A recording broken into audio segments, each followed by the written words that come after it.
Hai guys, welcome back to my YouTube channel Cerita Michi. Serem.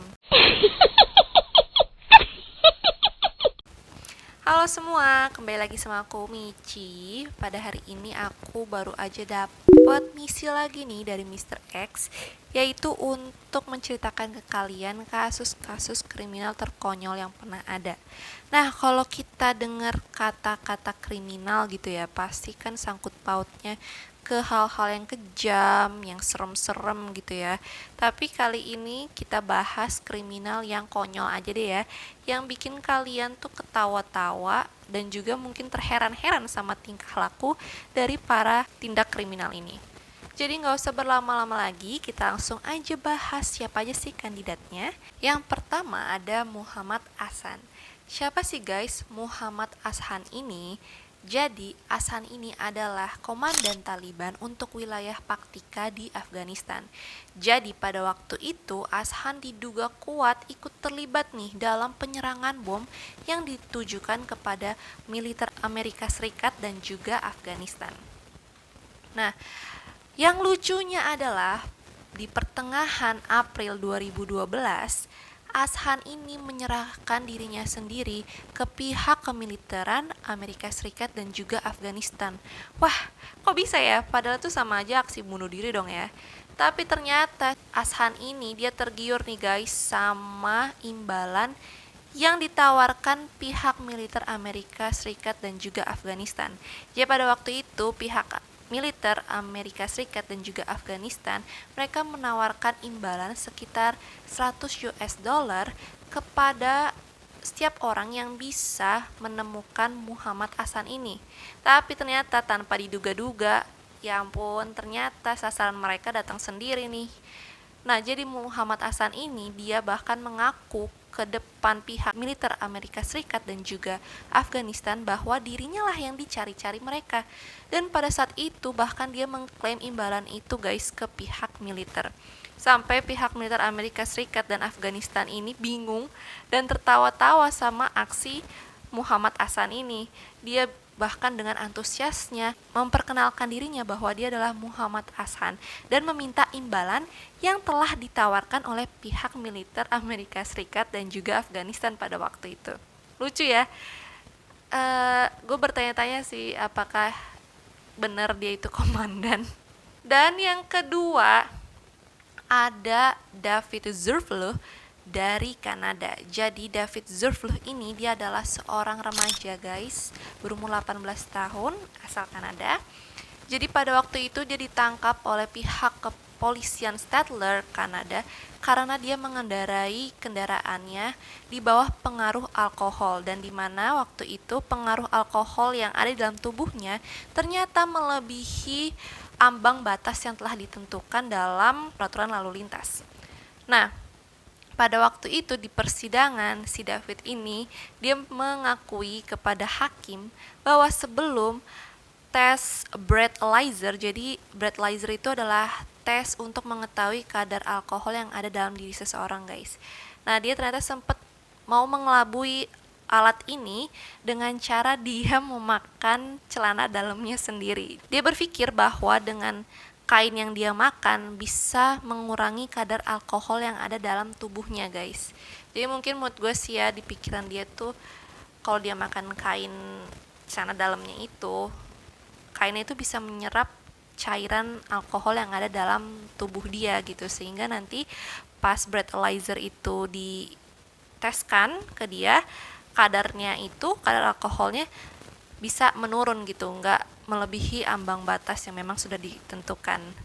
Ya bisa sih ya pikirannya dia, tapi ternyata guys ini tuh bukan hal yang baru atau hal yang aneh gitu. Ternyata memakan celana dalam ini merupakan salah satu solusi yang memang sudah sering didengar gitu oleh pengendara yang mengonsumsi alkohol ini. Jadi udah istilahnya udah umum lah sebagai cara yang ampuh gitu. Tapi sebenarnya cara ini tuh mitos guys. Kain itu tidak bisa menghapus atau mengurangi kadar alkohol yang sebenarnya ada dalam tubuh kita kalau misalnya kita mengkonsumsi alkohol. Karena sebenarnya untuk mengelabui breathalyzer ini yang gue search ya, bukan dengan cara memakan tadi itu loh kain, atau ada juga kan mengunyah mata uang, atau maaf ya, memakan kotoran gitu. Tapi sebenarnya untuk mengelabui alat breathalyzer ini itu dengan cara mengganti udara yang ada dalam perut kita. Jadi kan kalau misalnya kita minum alkohol, otomatis udara dalam paru-paru kita itu mengandung alkohol kan. Jadi kita tuh harus mengganti pasokan udara kita itu dengan udara segar sebanyak mungkin. Nah, caranya gimana sih? Yang gue lihat sih itu dengan cara menyemprotkan alat semprot yang buat di mulut itu. Bisa juga dengan cara minum kumur, cairan kumur kayak gitu. Tapi ini gue ngasih tahu bukan untuk kalian coba ya, ini supaya kalian tahu aja fakta-fakta dan mitos-mitos yang ada gitu, jadi biar kalian tahu. Tapi nggak untuk kalian coba guys, karena apapun perbuatan yang kalian lakukan itu harus kalian pertanggungjawabkan. Dan yang ketiga ada Andrew Hannels.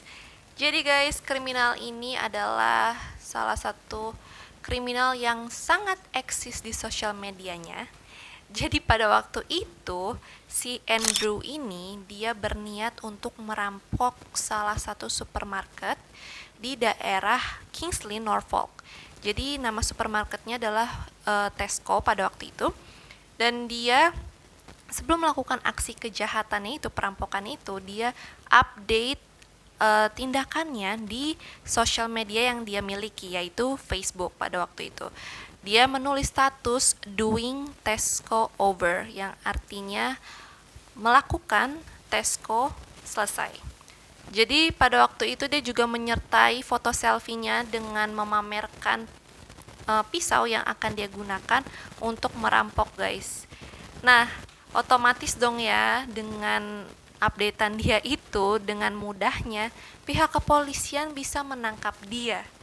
Dan waktu itu akhirnya dia ditangkap sama pihak kepolisian di supermarket tersebut dan dia dijatuhkan hukuman 4 tahun penjara dengan tuduhan pemerasan terhadap kasir dengan senjata tajam dan juga pencurian uang senilai 410 US dollar. Nah, lucu banget ya, dia mau melakukan aksi perampokan tapi dia malah update tuh tindakan dia di sosial media. Mungkin ini orangnya rada-rada sedikit miring kali. Dan yang keempat guys, ada aksi perampokan atau juga bisa dibilang pencurian mesin ATM di salah satu toko di Jalan Ingham, Townsville, Queensland, Australia.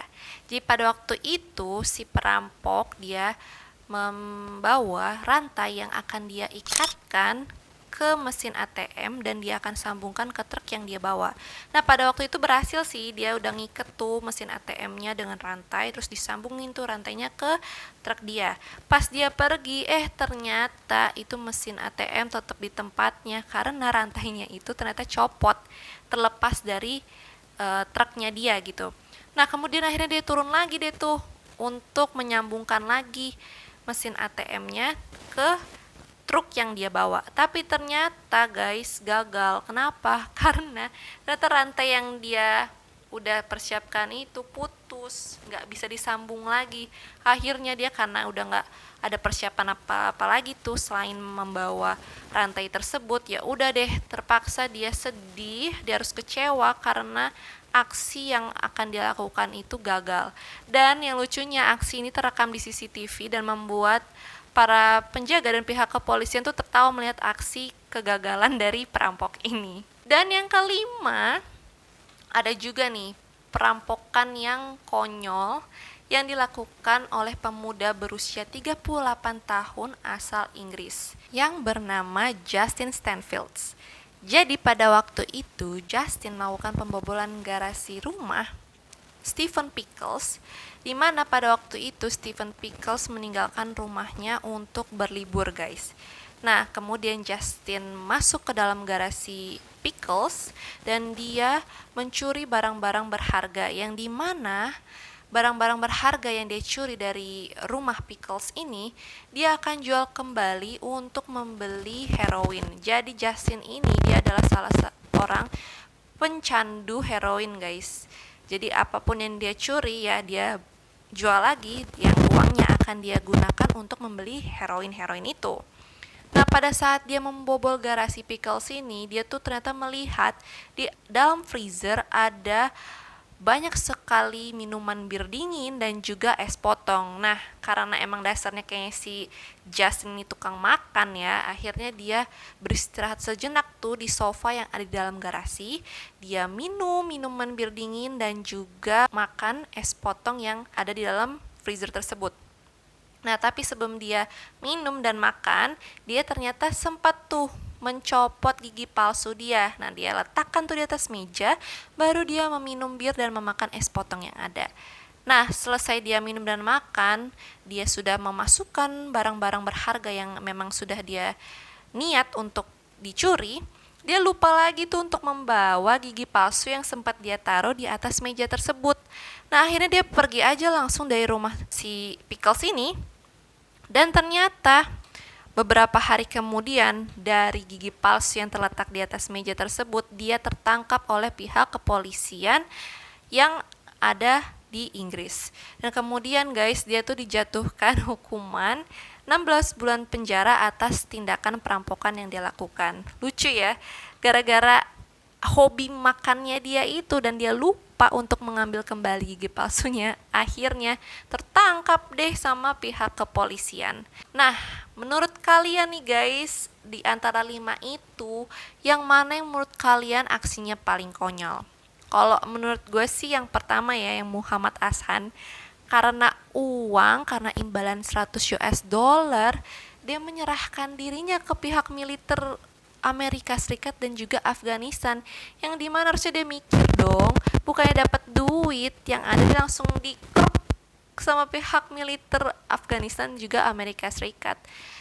Nah, kalau mood aku sih itu ya yang paling konyol. Kalau mood kalian yang mana nih di antara 5 kriminal ini yang paling konyol aksinya? Kalian bisa langsung komen down below karena aku pingin tahu pendapat kalian.